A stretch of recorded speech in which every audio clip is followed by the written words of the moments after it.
So good evening once again, this is your captain speaking. Tonight's episode we're going to look at the little Seagull 40 plus outboard that I acquired along with the Tideway dinghy. But first let's have a little look at the garden.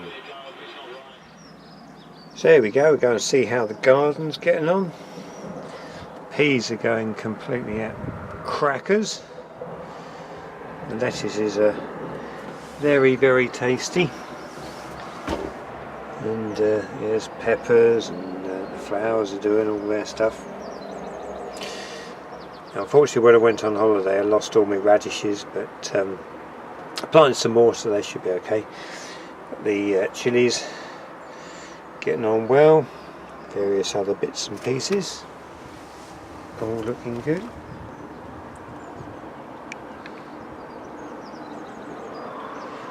Yeah. So the lilies have come back, so won't be too many weeks before they come out. And I can hear just round the corner,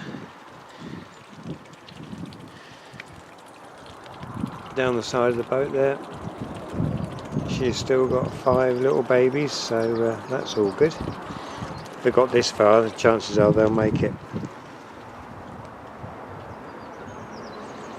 Big old boat coming in now. I don't know quite what he's doing. I don't know whether he's going to moor up or what.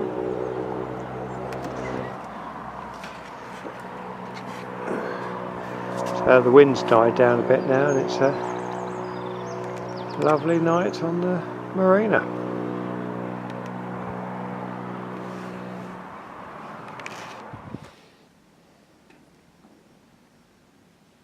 So when I bought the Tideway, it came with this little beastie. This is a 1969 40 plus Seagull outboard. I've just had it sitting in in the garage for a little while, but now's the time to actually have a look at it. I was originally just going to sell it. I'm not particularly fond of Seagulls. I love the engineering and I love the whole idea of them. And this one being 50 years old is quite good, but unfortunately because they run on a 10:1 oil mix, they're not exactly environmentally friendly. Probably get away with it in a busy harbour or something in the sea, but on the rivers probably not such a good idea. However, doing a bit of research, I realised that you can actually get a replacement needle for the Villiers carburettor here, which enables it to be run on a 1:25 mix. So it's a lot less oil, and hopefully should stop it leaving an oil slick. So I'm going to fit that needle valve, check it over, and see if it goes. And one thing I have noticed straight away is that the drive spring is broken, so it's not going to go anywhere, although the prop is quite tight on the shaft and will actually turn the engine over. So I'm going to take the prop off, because you shouldn't really run a Seagull in a tank with a prop on, because their cooling system is pretty rudimentary, and with a prop going in a confined space it won't suck up enough water. So I'm going to take the prop off, change the valve, stick it in some water and see what happens. So try as I may, I can't get the prop to come off. It'll come so far, but it won't go any further. So what I'm going to do for the test is just put a loop of rope around it so that it doesn't spin on the shaft. That should just hold it in place, and hopefully we should get some good water circulation. Right, to change the needle you need to unscrew the top of the carburettor where the throttle goes in, pull out the throttle assembly. Now this here is the needle, and you take it out by unscrewing that little screw in the middle. So I'm just going to do that. So there's the needle that I took out with its little spring on it, and here is the replacement needle, which is slightly different size and allows it to run a little bit leaner. So I'm going to swap the spring over and see how we go.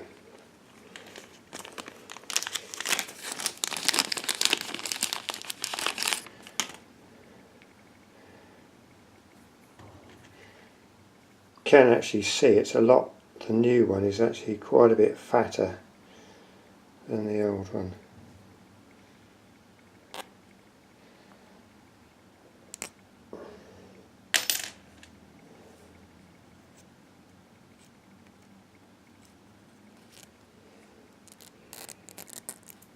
So I put the spring on, and it's a question of putting it all back together. So I put the new valve in, the new needle valve in, and it's very important apparently, according to the literature, that this screw is flush with the top. If you screw it in, it weakens the mixture apparently, and you have problems running. So time to put that back in here.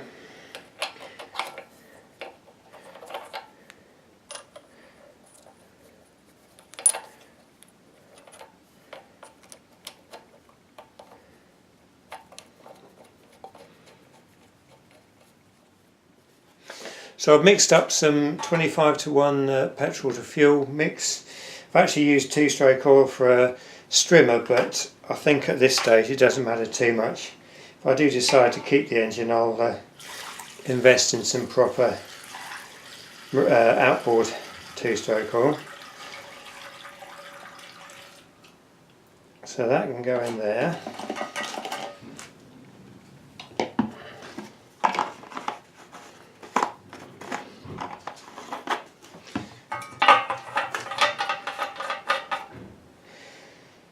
Open up the valve on top of the petrol tank, let some air in.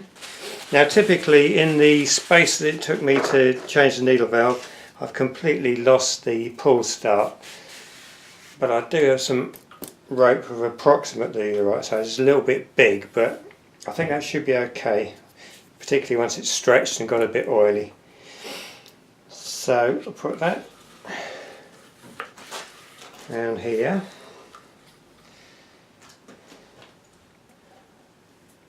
Open the fuel valve, put the choke on, give it a bit of a prime until petrol dribbles out. About half throttle, give it a go.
Well, I must say I'm pretty pleased with that.